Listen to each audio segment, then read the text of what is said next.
Buen día, ¿cómo están? Mi nombre es Saúl López Santizo. Tengo el gusto de presentar un estudio basado en Lucas 4, del 16 en adelante al 31. Vamos a ver aquí que existe una restauración para los necesitados. Vamos a ver en qué consiste, quién lo dijo, cómo podemos hacerlo.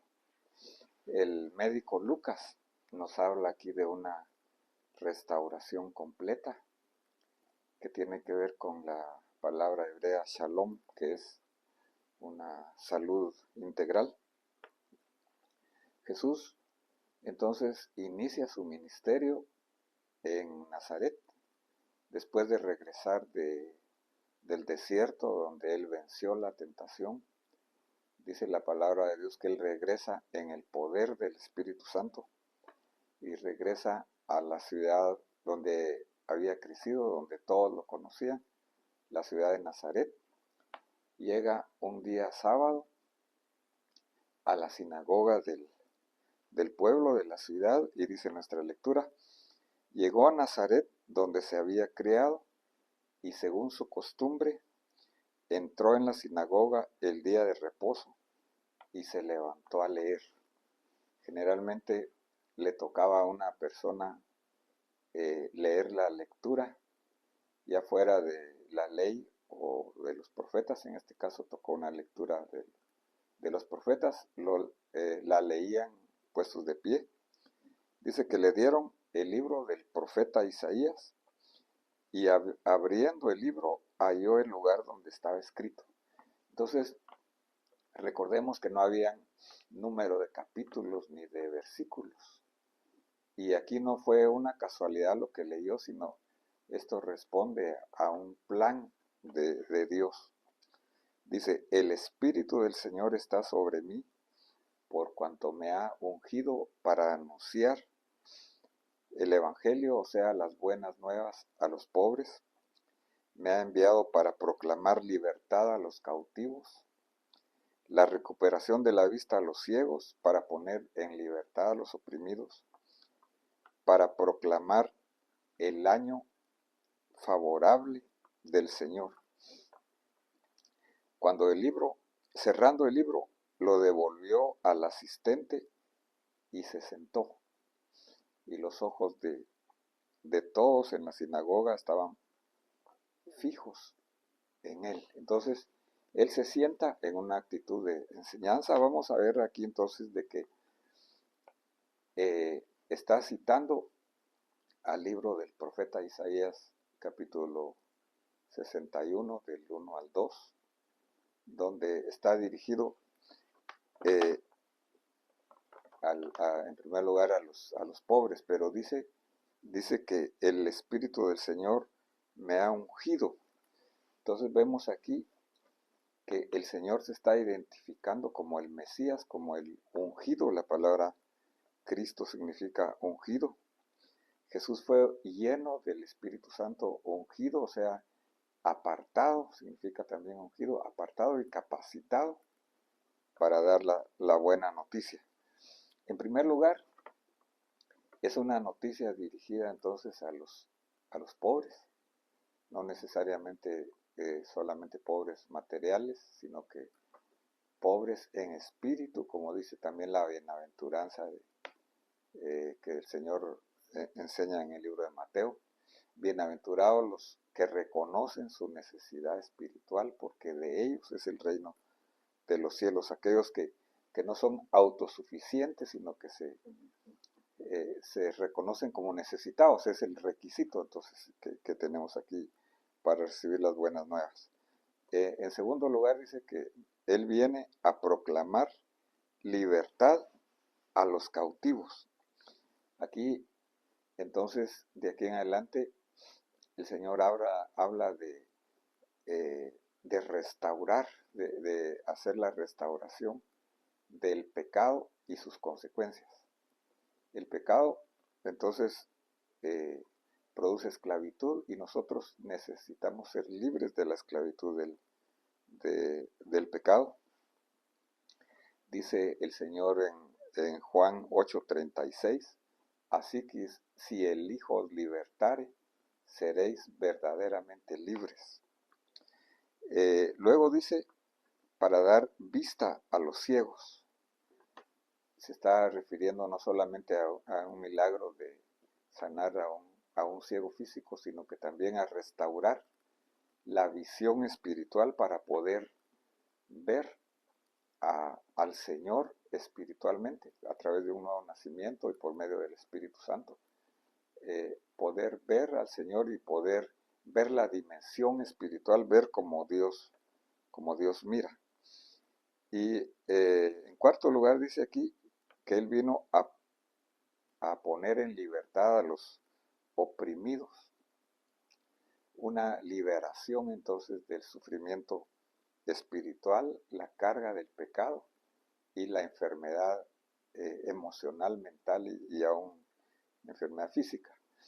Y el Señor termina en su lectura diciendo que Él vino a proclamar el año favorable del Señor. Y ya no sigue diciendo el día de venganza del Dios nuestro, porque eso lo va a cumplir Él en su segunda venida. Él cerró en esto a propósito. Dice, a proclamar el año favorable del Señor se refiere al año del jubileo que se menciona en la Torá, en Levítico 25 del 8 al 17, donde básicamente habían dos eventos. Uno, había perdón de deudas. En este caso el Señor nos perdona todos nuestros delitos y pecados por gracia, por fe. Y en segundo lugar, había libertad de los esclavos. El Señor entonces nos perdona y nos hace libres. Esta es la buena noticia, que el Señor viene, pero el Señor entonces hace una aplicación cuando Él se para a leer la lectura bíblica, pero Él se sienta y se pone en un plano de maestro. Dice, cuando Jesús cierra el libro, lo entrega y dice nuestra lectura en Lucas 4:21, comenzó a decirles, hoy se ha cumplido esta escritura que habéis oído. Entonces la escritura se cumple cuando el Señor está presente, porque es el Señor Jesús el que cumple la escritura de las buenas nuevas del Evangelio. Hoy se ha cumplido en vuestros oídos. Recordemos que la fe viene por el oír, y el oír la palabra de Cristo. Y todos hablaban bien de Él y se maravillaban de las palabras llenas de gracia que salían de su boca y decían, ¿no es este el hijo de José? Aquí hay un prejuicio que ellos tenían porque vieron crecer y conocían a Jesús, el hijo del carpintero, y no miraban más allá de eso. Hay un problema aquí que vamos a ver más adelante. Entonces Él les dijo, sin duda me diréis este refrán, médico, cúrate a ti mismo. Esto es todo lo que oímos que has hecho en Capernaum, hazlo también aquí en tu tierra. El Señor Jesús sabía que ellos querían ver milagros para satisfacer la curiosidad. Él sabía que ellos no estaban creyendo como pobres en espíritu para poder recibir la restauración que trae el Evangelio. Y dijo, en verdad os digo que ningún profeta es bien recibido en su propia tierra. Pero en verdad os digo también, entonces aquí les pone dos ejemplos del Antiguo Testamento, que muchas viudas había en Israel en los días de Elías, cuando el cielo fue cerrado por 3 años y 6 meses y cuando hubo gran hambre sobre la tierra, y sin embargo a ninguna de ellas fue enviado Elías, sino a una mujer viuda de Sarepta en la tierra de Sidón. Aquí hay un milagro que se hace en una mujer gentil de Sidón. Y muchos leprosos había en Israel en tiempos del profeta Eliseo, pero ninguno de ellos fue limpiado sino Naamán el Sirio. Hay otro gentil que se relaciona aquí. Entonces vemos aquí que Jesús menciona dos ejemplos, la la viuda de Sarepta de Sidón y el general Naamán el Siro, ambos pertenecían a dos clases sociales, económicas muy diferentes, pero gentiles, y ellos tuvieron que vencer ciertos prejuicios, renunciar a ciertos prejuicios que ellos tenían para creer, para humillarse, para reconocer su necesidad espiritual y tener fe en el Dios de Israel. Dice que todos en la sinagoga se llenaron de ira cuando vieron estas cosas aquí. Los sentimientos pasaron de admirar lo exterior que miraban a tener la ira contra el Señor Jesús, porque ellos no aceptaron que el programa de Jesús era también hacia los gentiles. Ellos se consideraban dignos, no se consideraban necesitados, como el ejemplo que el Señor les pone aquí. Y le llevaron, dice que lo sacaron, lo echaron fuera de la ciudad y lo llevaron hasta la cumbre del monte sobre el cual estaba edificada la ciudad con el fin de despeñarle. Pero él, pasando por en medio de ellos, se fue. Entonces, para terminar, vamos a concluir que el Evangelio es la restauración de los efectos del pecado. Hay una liberación, hay una sanidad integral de nuestras emociones y de nuestro cuerpo, pero nosotros tenemos que sentir esa necesidad, tenemos que reconocer la necesidad espiritual, tenemos que reconocer que el pecado, que el castigo de nuestra paz fue sobre él y por sus heridas fuimos curados, como dice Isaías 53:5. El Evangelio, las buenas nuevas, consisten en que creyendo, recibiendo a Jesús,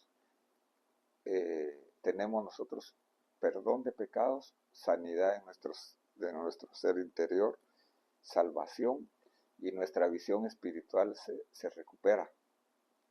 Como dice Juan 1:12, a lo suyo vino y los suyos no le recibieron, pero aquellos que le recibieron les dio la potestad de llegar a ser hechos hijos de Dios.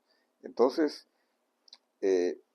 vamos a ver de que Dios tiene una restauración para nosotros, una restauración de los efectos del pecado, no solamente cuando empezamos nuestra vida cristiana, sino que todo el resto de nuestro peregrinaje, porque dice, el justo por la fe vivirá. Dios te bendiga, espero que este estudio sea de bendición para ti y para los tuyos. Te invito a compartirlo, a seguirnos, a escuchar los anteriores y a suscribirte si no lo has hecho, haciéndole clic a la campanita para recibir notificaciones. Amén.